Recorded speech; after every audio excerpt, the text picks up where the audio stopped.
Hello viewers, আসসালামু আলাইকুম। আপনারা এরকম ছোট ছোট কফি বা চার কাপে আপনারা কিভাবে আপনাদের কাটিংগুলো রোপণ করবেন বা বপন করবেন, বীজও চাইলে আপনারা বপন করে নিতে পারেন।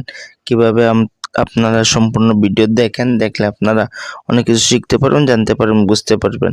আর এরকম ভিডিও পেতে আমার চ্যানেলটা সাবস্ক্রাইব করবেন, ফেসবুক পেজটা ফলো করবেন, লাইক কমেন্ট শেয়ার বেশি বেশি করে করবেন।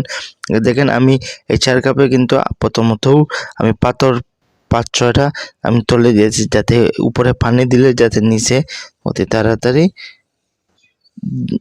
যাতে পানিটা দড়িয়ে না রাখতে পারে নিচে। এভাবে আপনারাও আপনাদের বাসা বাড়িতে এই ৪ কাপে এরকম প্রথমত খানা করে আপনার ৪-৫টা পাথর দিয়ে তারপরে মাটি দিবেন। তখন পানিটা দিলে আপনারা আর পানি জমবে না, টবে পানি বের হয়ে যাবে। এভাবে পরে আপনারা আপনাদের বিভিন্ন জাতের ফুলের কাটিংগুলো আপনারা এভাবে একটু ঘষে নেবেন চামড়াটা। আমি দেখেন কোনো কিছু ইউজ করি নাই সেখানে। আপনারা ঠিক যেভাবে ভিডিও দেখাইতেছে আপনারা এভাবে আপনারা নিজেরা করে নিতে পারবেন।